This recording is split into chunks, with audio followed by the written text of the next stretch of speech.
Students, let's study the chapter 4, Sorting Materials into Groups of your NCERT book. We have already covered the property of appearance. I hope by now, students, you know what is an object and what is a material. All objects are made up of one or more materials. So we have studied already about the property of appearance. We have started with this property of appearance, and in which we have already covered luster. Luster means the shine which is present in the objects. That is luster. Like there is a shine you can see on your board also.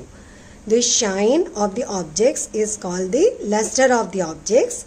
And I hope you have understood that the metals have more luster, while some non-metals and objects are made lustrous, like fabric. Some fabrics are made lustrous, some papers are made shiny, some plastics like this are made shiny. Like you can see, the cap of this marker pen is shiny. So these are made lustrous. Even wood can be made shiny by polishing it or painting it. So luster is a very important property which comes under appearance of the object, and appearance of the object is very important because it tells us, or it attracts the customer to buy the object, or it attracts the person towards the object. So appearance is very important. Now students, today we will study and understand these things. That is, first, property of hardness. Hardness is a part of appearance. Okay. So hardness and softness of the materials we will understand. What is the difference between them? Then you will understand what is rough or smooth material. Then we can understand why sorting is important. And what are the factors which decide which materials will be used for making which object. So let's start. So in the property of the materials, that is appearance, we have the property of hardness. Now we can say a material can be hard or a material can be soft. Based on what things? Let's understand. So here you can see there is a difference between the hard and soft materials. A material is said to be hard when it is non-compressible. Means you cannot compress it, you cannot press it, and it will not become small on compression or on pressing. While soft material is one which is compressible, which you can compress easily with your hands. Now hard material, there is another property that hard material cannot be scratched. You cannot scratch it on any rough surface. While a soft material can be scratched on a rough surface. So I will give you some example, like I have taken a pen. Now this pen is a very hard material because if I press it hard, it will not compress. But at the same time, if I press a sponge, it would have compressed. Now come to this characteristic, that is cannot be scratched. If I take this pen like this and I will try to scratch it on this board, it is not getting scratched, nothing is coming. But if I open the lid, I will show you that. Students, you see here, if I open the lid of this and if I try to write something, you see, I am able to write on the wall. That is because the tip of this pen, tip of this marker pen is soft. So it is getting compressed and I am able to press it on this board and I am able to write, I am able to draw lines. So I hope you have understood what does it mean by can be scratched. So a soft material can be scratched and a hard material cannot be scratched. A hard material is non-compressible, a soft material is compressible. So I hope you have understood the difference between the hard and soft material. Now let us come to this part, that is rough or smooth material.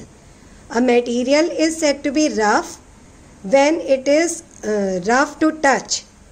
When you touch the material, it appears to be very rough, like if you touch a stone. Stones and rocks are generally rough. While smooth materials, a material is said to be smooth when it is very soft to touch, or you can say it's very regular, while rough material is irregular. So in smooth material we can say a cotton cloth is smooth, or we can say some threads are smooth. Even this plastic is made very smooth. This pen holder, this pen which I am holding, it is actually made very smooth. While rough material, it is not smooth and it is irregular. It is having irregular surface, but this pen is having regular surface. So it is smooth. So I hope you have understood what does it mean by rough and smooth materials. Now let us come to this topic, that is importance of sorting. Sorting and grouping of materials is done in which the objects are brought together. Now why these objects are brought together? What is the importance of this? That we will understand now. So you see, sorting of materials makes selection of materials easy. We can select any material easily if we sort it. This you can understand better from the shop owners. Means grocery shop owners or medical shop owners, they always separate their, even vegetable vendors, fruit sellers, they separate their fruits or vegetables or groceries or medicines, whatever material they are having, into different sections. They separate it separately, they keep the materials. So that is only their sorting. Means mango will not be put with oranges. Same way your guava will not be put with jackfruit. So all these are different type of fruits. So they will be kept separately. So it will be easy for the customer to select these materials. Then come to properties can be studied. If we sort the materials, their properties can be studied easily. Like for example, if we keep separately the mangoes and the oranges, so we can say that mangoes are yellow in color or yellowish green in color, while the oranges are generally orange in color.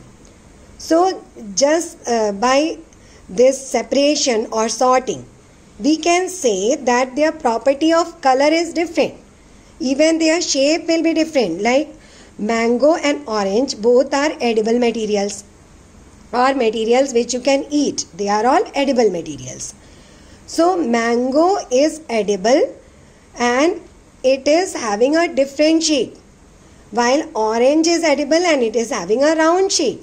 Mango is somewhat oval in shape. Okay. So like this we can separate. If we take banana and orange, banana is long, like this marker pen, it's long, while the oranges, they are round. So the property of shape also is different, and we can understand that if we sort the materials. Now come to pattern of properties are studied. Pattern of properties, like if we say that if we put the oranges together, so we can say all oranges are round. So that is a pattern of maintaining the shape of roundness. But suppose one of the orange becomes oval. So we will say this orange is different. So pattern of property is that is if one of that is studied, one of the property of the object is studied, so we can say all the objects of the similar type which are sorted together will be having the same property. By studying the pattern of properties, we can say that. Okay. Now come to change in properties can be detected. How change in the properties can be detected? Like suppose I said just now, one orange has become oval in shape while all others are round in shape. So we can say that this orange is different. So change in the property of roundness has become different. We can take another example like we studied in yesterday's class about luster. In that we studied that some of the metals are generally shiny or lustrous. But some of the metals like iron, brass, these become, and silver, actually they react with water and air in the atmosphere. So they become black, brown or reddish brown in color. And brass sometimes becomes green, brass becomes black also. Silver becomes black. So these all color changes are occurring in the property of luster of metal. So change in properties can be detected easily and studied easily. Pattern of the properties, what type of property they may be having, all in general can be studied. All their properties can be studied if the objects of similar type are grouped together. And selection of the materials becomes easily, and it saves our time also. Like time of the grocer and the vegetable seller or the fruit seller is saved if all the similar materials are grouped together. So I hope you have understood the importance of sorting of materials. So sorting becomes very necessary, students. So you should always keep your objects at their proper place, as your parents may be also telling you regularly. You should keep your pen at one place. You should keep the pen inside the kit and the pencil inside the kit. Then you should keep your pencil kit inside your bag. So like this you are sorting the materials. Then you can keep your clothes in the clothes cupboard. You can keep the books in your book cupboard. So like this, if you sort the materials, then your room will also look neat and clean, and your mother will not be angry with you. So students, from today you can start sorting of your objects, which includes your clothes, your book, your pen, your papers, your whatever toys are there, that also you can sort. So sorting is very important in many cases, and the area also looks neat and clean. Now come to factors deciding materials used for making an object. On what factors we can decide that which material will be used for making which object? This you should know. So for that, mainly here we are considering two things, that is properties of the materials and the availability of the materials. But there are more factors. Now in properties, what we study in our chapter is appearance. In appearance we have studied luster, we have studied hardness, we have studied roughness and smoothness of the materials. Then as we study the next property, we will be studying about solubility of the materials, whether they are soluble or insoluble in water and other liquids. Then miscibility of the materials, whether liquids are mixing together or not, like water and vinegar, water and oil, all this we can see.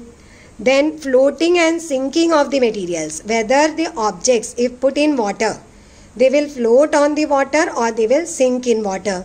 This all we can study. So we can understand whether the material can be used for making a particular object or not. Like we studied when we were studying about cotton and synthetic material.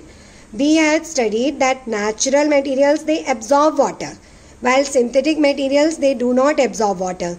So synthetic materials or synthetic fabrics can be used for making your raincoat, it can be used for making your swimwear, it can be used for making your tents, because they will not retain water, so they will not be shrinking in size, and basically they will not be having water in them, so they can be easily used. So it's related to this property. It also tells you the property based usage of your synthetic material. Okay students, now come to transparency. Transparency is another factor which decides the use of the material for making an object. Like the transparent glass will be used for making the windows. In windows we put transparent glass so that you can look across the window. But we will not put an opaque material like a stone or an iron window we will not make. Metallic window can be made, metals can be used for making the frame, but glass is used mainly so that we can look across.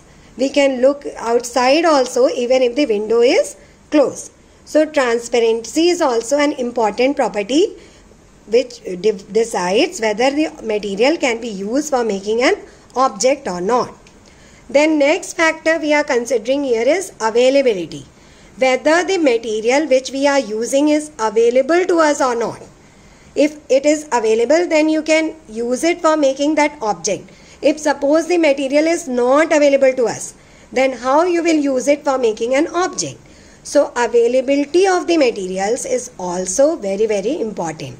So main factors that decide materials which are used for making an object is property of the materials and availability of the materials. Other than this, the shape also is a deciding factor. Color also becomes sometimes very deciding. Then cost of the material also becomes very deciding in making an object. So I hope students you have understood today's topics of sorting materials into groups, that is in appearance. We have studied hardness, roughness and smoothness of the materials. Then we have differentiated between hard and soft materials. Then we have understood about importance of sorting, in which we studied how we can make selection of the materials. It helps in, it becomes makes the work easy. Properties can be studied, pattern of properties can be studied, change in properties can be studied. Then we studied what are the factors which decide which materials can be used for making which object. So I hope today's class is clear to all of you. Thank you.